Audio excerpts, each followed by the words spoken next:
Hello.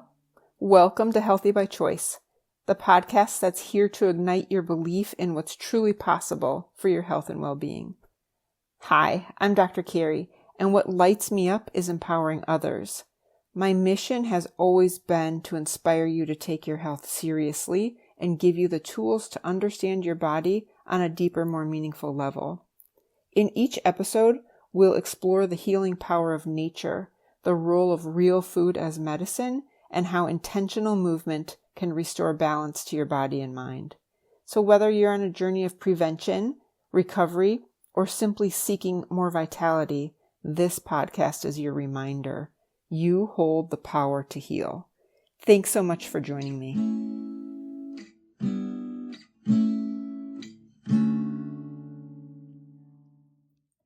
Hi, friends. Welcome back. I just want to say how much it means to me that you tune in, and I love spending this time with you. So thank you for being here with me. Today, I want to talk about when you seek a different relationship with your health, a more holistic approach. So when you choose to seek care outside of traditional Western allopathic care, mostly in addition to your primary care or your medical doctor, I want to talk about the difference between vitalistic and mechanistic care within holistic care. So the two philosophies within holistic care, not the medicine versus alternative, but rather how hands-on options are delivered. And the difference essentially is philosophical, right? Vitalistic versus mechanistic, holistic care. Mechanistic forms like a physical therapist. There's chiropractic, of course. There's massage therapy, body work, but sort of that physical therapy type of care. It is when the body is viewed as systems or parts. And I think of it as the practitioner is the doer, doing the work, and the patient gets fixed. And of course, I'm doing air quotes that you can't see, which, sometimes, of course, there is an assignment, some take-home protocols, whether you get exercises or stretches to take with you. Also, sometimes you'll have passive or active stretching during the session, but it's essentially emphasis on fixing. So there's a correcting or improving some specific issue. Most often this is pain, right? People come in, they have something to get fixed. It's typically pain. And that focus can be a function, a biomechanic situation, but essentially it's reducing symptoms, mostly pain. And again, as with the practitioner as the primary doer, the patient as the receiver, and there will be some exercise or stretches to do, additionally. And the advantage of this type of care, of course, is that there is pain reduction, and often it's quick. There can be highly effective, especially if you do have mechanical issues, and we can get you back to work more quickly and back to sports or whatever it is that, the limitations that are there. This is also often more measurable. So we hear phrases like evidence-based, or there's a certain percentage of reduction in pain or all that. Those are the objective, measurable symptoms that come from a treatment. When, obviously that can be beneficial. If somebody has debilitating pain, they want to get out of pain as soon as possible, or they want to get back to work, or they want to get back to sport. These are measurable circumstances, symptoms that may have put limitations, and we definitely want to focus on those symptoms, whether it's localized or more global. I would say it's also one of the limitations of that type of care is that often it is localized, or it has a narrow scope. A downside of segmental treatment can be that it's often overlooking the innate intelligence, right? The adaptability of the body. So it's not looking at the body as a whole as much as it is treating the symptoms. And, each of us comes in with a nervous system in state, or we certainly have our mental, spiritual, and emotional piece. This is purely physical, or mostly it's purely physical. Whereas vitalistic holistic care sees the body as a living, self-organizing system. This is the bigger picture. This is the approach that recognizes our bodies have an inherent intelligence and a natural capacity to heal and to self-regulate. And so when we properly support our bodies want to be functioning at higher capacity, at full capacity. And you may have heard me say this 100,000 times already. When we remove the interference, the body wants to feel good. The body wants to function at her highest capacity. We just have to get out of the way.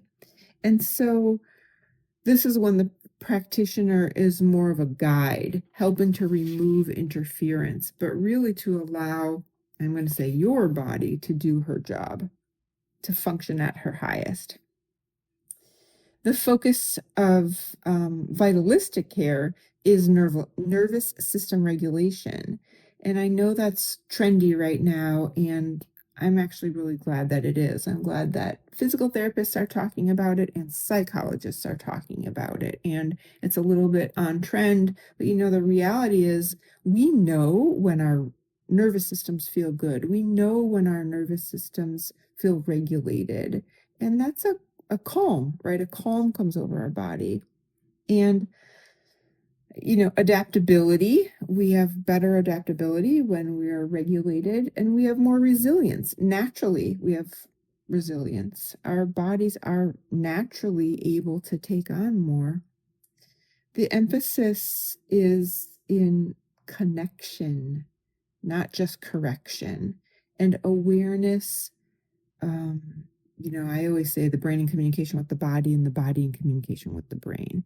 It's a subconscious, unconscious connection and awareness. And then there's internal feedback that's happening that we are not necessarily conscious of. This type of care supports the whole person. Again, the mental, spiritual, and emotional that we do carry around in our physical bodies, and we do access through the physical body. And it's not just symptom or structural, by the way. The practitioner here does help facilitate rather than fix. So the strength is your body is connected with your brain is connected with your body, and this is building long-term vitality. So it's not just short-term change or symptom relief. It is sustainability over time, restoration, and truly it's deeply empowering. It's that connection of all of your systems. I often include in my daily lectures that your nervous system controls all the other systems in the body. And I like to remind myself of that because that is running behind the scenes, right? I don't need to tell my heart to beat. I don't need to tell my skin to heal if I get a small cut. I don't need to tell myself, to breathe regularly. I'm going to do those things. And certainly I appreciate that my body takes over when I'm not conscious of it. And when I bring conscious awareness, I can increase or improve that health, that underlying health, the unconscious, subconscious. And I told the story about how, we all know I'm a tough guy. If you know me at all, you know that I think I'm a tough guy.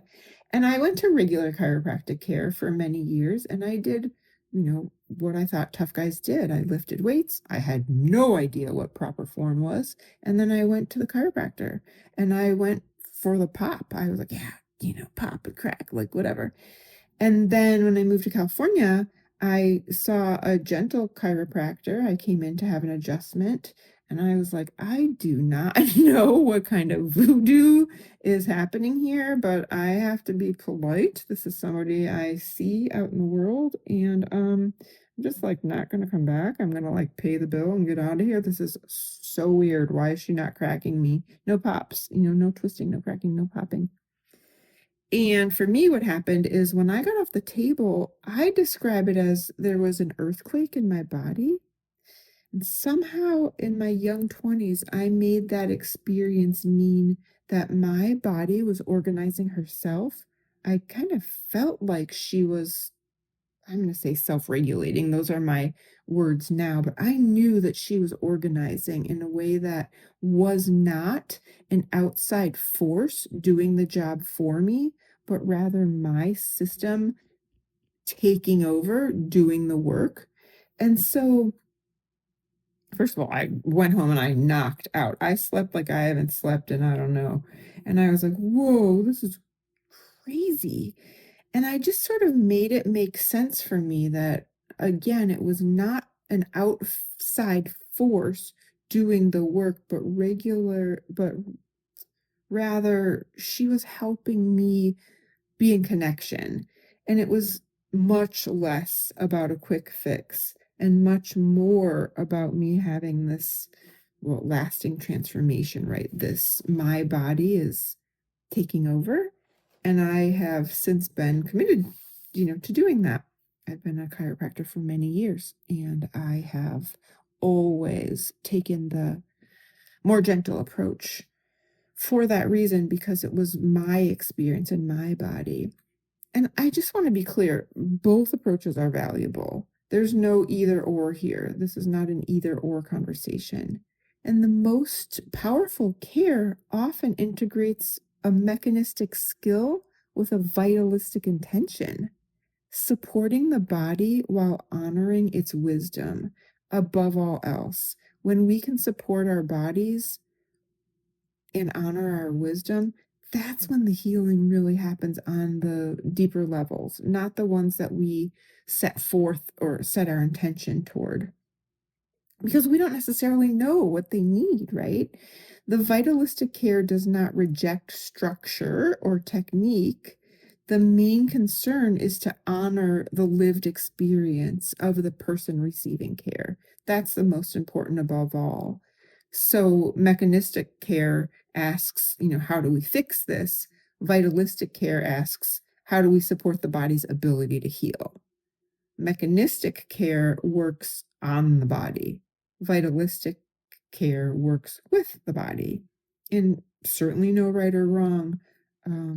It's just about what's the fit for you. And I really wanted to have this discussion because I want you to be armed with where you want to go when it's your turn to make the decision for yourself. Or oftentimes, friends will come and ask you, for advice, and now you are a little bit more able to answer some of those questions.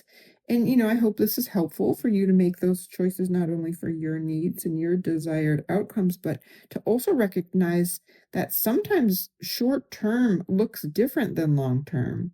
I mean, sometimes we want to go get this thing fixed, whatever this thing is. And also sometimes we just have a greater knowing, a deeper knowing that I need to partner with someone, a different practitioner, a different kind of care or whatever, to create a healing relationship. And often it's a healing relationship that would be more long-term and more regular care, all of these things that each of us gets to choose for ourselves. So again, I hope this is helpful, and I certainly am always open to have this discussion. It happens a lot in my practice, and even more so when I get referrals. It's usually like my friend referred me, and then I'll hear all these wonderful experiences that people have had. And I live in a body too, so I know what it's like to see a different practitioner have a different experience, go in for what we think is one thing, come out for another, and I enjoy all of that too. I just really enjoy that we get to have these experiences. What a gift it is to live in this body and to continue to heal more deeply on all levels and share those experiences with one another and witness one another. I really appreciate that the most about what I do. I'm sending you off with a big hug, and I love you. I cherish you. I so appreciate you being here with me. And until next time, be well.